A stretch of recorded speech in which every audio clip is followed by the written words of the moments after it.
পক্ষী আদিকে কৰি গৈ আমি তাত গ'লোঁ আৰু তেখেতৰ এপইণ্টমেণ্ট লৈ আমি সাক্ষাৎ কৰিলোঁ। তেখেতে 17 তাৰিখে থাকিব নোৱাৰে, বেলেগত যাব। আৰু যোৱাকালি মোক ফোন কৰিছিলে আবেলি ডেপুটি ছেক্ৰেটাৰী যে তেখেতে 26 তাৰিখে ঘূৰি আহিব, তাৰপিছত পাৰিব, আপোনালোকক কেতিয়া ডেট লাগে। এই কথাটো মোক কালি জনালে। তেতিয়া অলপ আমাৰ ইয়াৰ অফিচৰ পৰা জনাইছিল যে আমি 27 তাৰিখে হ'লে কৰিব পাৰিম। তেতিয়া এটা প্ৰশ্ন আছিল, মই সুধিছিলোঁ প্ৰেচিডেণ্ট কোম্পানীকাক যে যেতিয়ালৈকে আমি প্ৰশাসনৰ অনুমতি নাপাওঁ তেতিয়ালৈকে আমি গভৰ্ণৰক নিমন্ত্ৰণ কৰিব নোৱাৰোঁ। তাত কথা আছে যে প্ৰশাসনে সুৰক্ষা দিব লাগিব। প্ৰশাসনৰ অনুমতি অবিহনে যি অনুষ্ঠানৰ প্ৰশাসনৰ অনুমতি নাই তাত গভৰ্ণৰ কেতিয়াও যাব নোৱাৰে। আৰু সেই কথাটো যদি গভৰ্ণৰে গম পায় তেতিয়াহ'লে আমাক দোষাৰোপ কৰিব। সেইটোৱে নহয়, যিবিলাক বিষয়ববীয়া যাব বা থাকে তেওঁলোকক এৰেষ্টও কৰা এনেকুৱা ধৰণৰ চিটুৱেশ্যন আছে। গতিকে সেইকাৰণে মই পৰামৰ্শ দিলোঁ, আগতে সিদ্ধান্ত লওক, আমাৰ প্ৰশাসনৰ পৰা অনুমতি লওক, তাৰপিছত আমি গভৰ্ণৰক সেই হিচাপে আমি আমন্ত্ৰণ জনাম। এতিয়া আমাৰ যিটো আজি এইকেইদিনৰ মই যিটো পৰ্যবেক্ষণ, সেই পৰ্যবেক্ষণ বা যিখিনি কাম কাজ আপোনালোকৰ হৈছে সেইখিনি সম্পৰ্কে যিখিনি মই জ্ঞাত সেইখিনি মই অলপ নোট কৰি আনিছোঁ। সেইখিনি আপোনালোকে বিবেচনা কৰিব। এনে হয়তো কাম আগবাঢ়িছে আৰু বহুতখিনি বাকী আছে। এতিয়া কি হৈছে কি, মহাভাৰতত আপোনালোকে জানে যে চক্ৰ বিহুৰ মাজত অভিমন্যু সোমাই গৈছিল, কিন্তু অলপ নোৱাৰিলে। আজি কিন্তু আপোনালোক গোটেই কিন্তু চক্ৰ বিহুৰ মাজত সোমাইছিল। এই অমীয় নিয়োগৰ কথাই হওক আৰু কৰবাৰ কথা হওক, চৰকাৰী হওক কাৰোবাৰে হওক, কিন্তু প্ৰত্যেকগৰাকী আমাৰ আই মাতৃসকল আপোনালোকে যিবিলাক নেতৃত্ব লৈছে, গতিকে আপোনালোকক আঙুলিয়াব, দোষাৰোপ কৰিব, গালি পাৰিব যিবিলাকক আপোনালোকে সংগঠিত কৰিছে, যিবিলাক নাম শিকাইছে। আৰু গোটেইবিলাকে লগতে আপোনালোকে আজি যেনেকৈ কৰিছে ঠিক তেনেকৈ আমাৰ যিখিনি কেন্দ্ৰীয় কমিটিৰ যিখিনি আছে পৰিচালনা কমিটি তেখেতসকলক দোষাৰোপ কৰিব। আৰু সেইটো স্বাভাৱিক, চবতে হয় এইটো। কিন্তু প্ৰশ্ন হ'ল এতিয়া চক্ৰ বিহুৰ মাজৰ পৰা আমি কেনেকৈ ওলাই আহিব পাৰোঁ সেইটোৱে চিন্তা কৰাৰ সময়। আমি সমালোচনা বা গালি গালাজ বা বিভিন্ন ধৰণৰ কথা আমি কোৱাটো সহজ। আমি ইয়াত আমি বহুত লেকচাৰ দিব পাৰোঁ। আপোনালোকৰ বহুতেই মানে সমাজত কাম কৰা, সমাজত যিবিলাক সমাজকৰ্মী থাকে তেখেতসকলে মাইকত যথেষ্ট সময় কথা কৈ থাকে। সেইটো কোৱাটো মানে কেতিয়াবা স্বতঃস্ফূৰ্তভাৱে ওলাই আহে আৰু ব্যাখ্যা কৰি যায়। কিন্তু আজিৰ যিটো পৰিস্থিতি সেইটো নহয়। আমাৰ যিটো আঁচনি প্ৰগ্ৰাম, সেই প্ৰগ্ৰামটো এটা বৈজ্ঞানিক ভিত্তিত কৰিব লাগে, বিজ্ঞানসন্মতভাৱে কৰিব লাগিব। এইটো এনেই নহয় যে এখন দুৰ্গা পূজা, এখন বিহু নহয়, এখন সাহিত্য সভা নহয়। মনত ৰাখিব দেই, এখন সাহিত্য সভা নহয়। সাহিত্য সভা কৰা সহজ, কিন্তু বিশ্ব ৰেকৰ্ড কৰাৰ কাৰণে 60,000 মহিলাক অসমৰ ইমূৰৰ পৰা সিমূৰৰ পৰা কটাই তেওঁলোকক সুপৰিকল্পিতভাৱে ট্ৰেইনিং দি তাৰপিছত ইয়াতে সমবেত কৰাই সেইটো পৰিৱেশন কৰিব লাগিব। পৰিৱেশন কৰাই নহয়, পৰিৱেশনৰ লগতে সেইটো ৰেকৰ্ডত উঠিব লাগিব। বিশ্ব ৰেকৰ্ডৰ কাৰণে সেইটো উপযুক্ত হ'ব লাগিব। যদি উপযুক্ত নহয় তেতিয়াহ'লেতো সেইটো তেওঁলোকে গ্ৰহণ নকৰিব।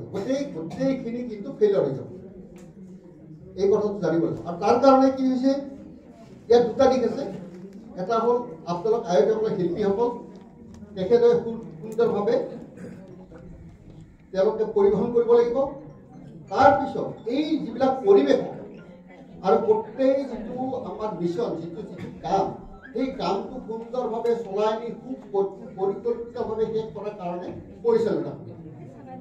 গতিকে পৰিচালনা কমিটিৰ ভূমিকাটো বেলেগ, শিল্পীৰ ভূমিকাটো বেলেগ।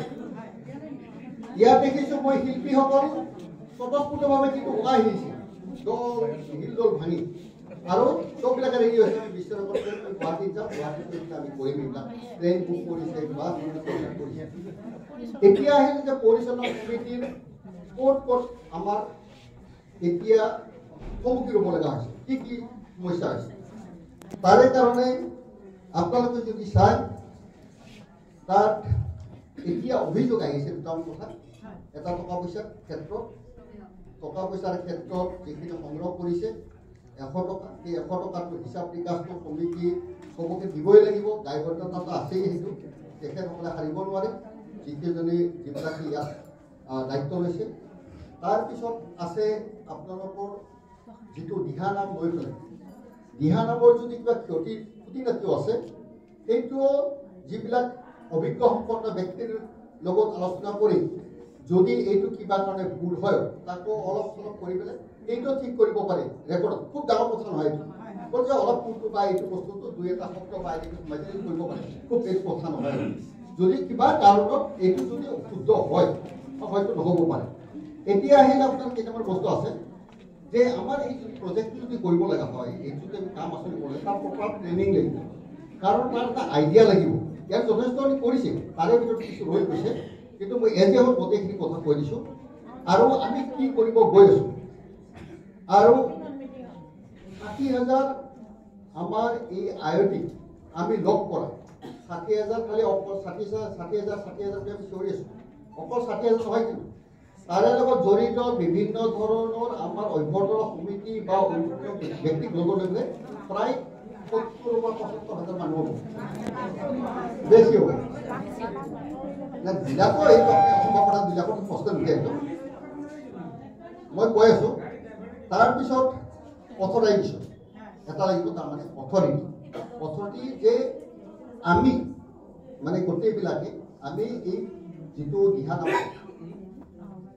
আমি যি কৰিব গৈছোঁ এই যিটো প্ৰগ্ৰেম এই প্ৰগ্ৰেমটোৰ আমাৰ অথৰিটি আছে নে নাই সেইটো বস্তু আমি গোটেইখিনি আমি ক্লিয়াৰ হ'ব লাগিব আৰু আমি ইয়াত যিটো বিশ্ব ৰেকৰ্ড কৰিব যাম বিশ্ব ৰেকৰ্ডৰ দুটা কথা আছে এটা গিনিছ বুকত যিটো ৰেকৰ্ড কৰা তাতে কিমান পইচা বিচাৰিছিলে 56 লাখ বিচাৰিছিলে যদি যিটো আপোনালোকৰ দেখিছে ন বিহুৰ যে এই বিহুৰ সেইটো যিটো প্ৰগ্ৰেম কৰিছিলোঁ যি বিশ্ব ৰেকৰ্ডৰ কাৰণে গিনিছ বুকত সেইটো 56 লাখ তো 56 লাখটো আপোনালোকৰ নাই গতিকে 56 লাখ নোহোৱাৰ কাৰণে কি কৰিলে আমাৰ যিখিনি বিষয়ববীয়াসকলে তেখেতে সিদ্ধান্ত লৈ পেলাই এটা NGO ল'লে যি NGOটোৰ নাম হৈছে official world record official world record NGOটোৰ দ্বাৰা বিশ্ব ৰেকৰ্ড তেখেতসকলৰ কিতাপ আছে বিভিন্ন যিবিলাক বিশ্ব ৰেকৰ্ড কৰে সেইবিলাকক সন্নিৱিষ্ট কৰে আৰু তেওঁলোকক 8 লাখ লৈছে নেকি 8 লাখ গতিকে 8 লাখটো যিহেতু সক্ষম